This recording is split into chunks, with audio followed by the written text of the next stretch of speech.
Presiden Amerika Serikat Donald Trump kembali membuat keputusan mengejutkan.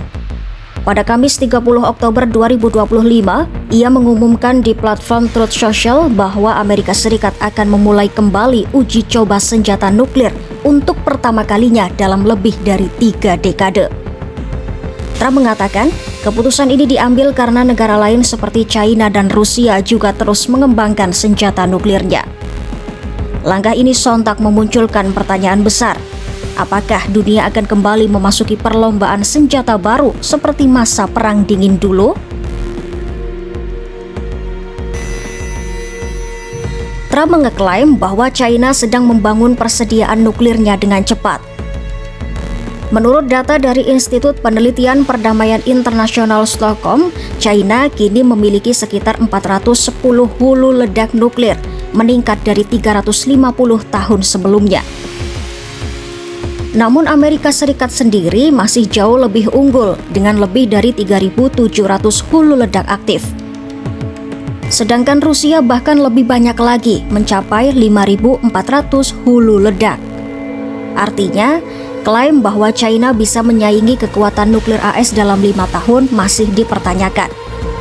Tapi langkah Trump jelas menunjukkan kekhawatiran terhadap meningkatnya kekuatan militer Beijing dan Moskwa. Keputusan Trump muncul beberapa hari setelah Rusia mengumumkan keberhasilan uji coba rudal bertenaga nuklir baru bernama Burevestnik. Rudal itu diklaim bisa menempuh jarak sangat jauh dan menembus sistem pertahanan Amerika. Bukan hanya itu, Putin juga memamerkan drone bawah laut bertenaga nuklir bernama Poseidon yang bisa membawa hulu ledak nuklir dan menyelam hingga kedalaman ekstrim. Dengan kata lain, Rusia sedang menunjukkan giginya dan Trump tak ingin AS terlihat tertinggal. Inilah alasan mengapa langkah ini dianggap bukan sekadar kebijakan militer, tapi juga pesan politik untuk saingan globalnya. Banyak pihak menilai kebijakan ini sangat beresiko. Pakar nuklir dari Carnegie Endowment for International Peace, Jamie Kwong, memperingatkan bahwa langkah AS bisa memicu efek domino. Jika AS benar-benar menguji, maka Rusia dan China bisa ikut melakukan hal yang sama, dan dunia kembali terjebak dalam perlombaan senjata nuklir 3 arah.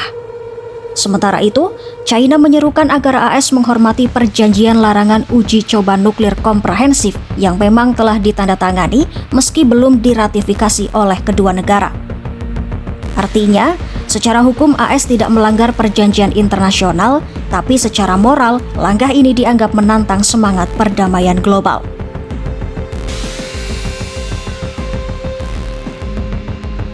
Untuk memahami betapa besar dampaknya, kita perlu menengok ke belakang. Amerika Serikat pertama kali menguji bom atom pada Juli 1945 di gurun New Mexico.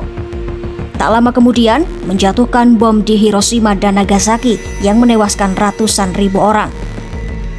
Sejak saat itu, AS telah melakukan lebih dari 1.000 uji coba nuklir hingga tahun 1992. Tahun terakhir sebelum akhirnya menghentikan seluruh tes setelah menandatangani CTBT, Perjanjian Pelarangan Uji Coba Nuklir Global. Namun, Trump kini membuka kembali pintu yang selama 33 tahun tertutup. Jika benar-benar dilakukan, maka ini akan menjadi uji coba nuklir pertama AS sejak akhir Perang Dingin. Para analis memperingatkan bahwa dunia saat ini berada di momen yang sangat berbahaya.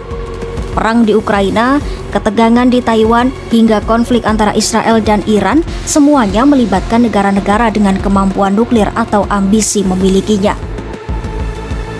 Seperti dikatakan oleh pakar kebijakan internasional Rizky Lay, jika perlombaan senjata nuklir baru belum dimulai, maka kita sedang berada tepat di garis start.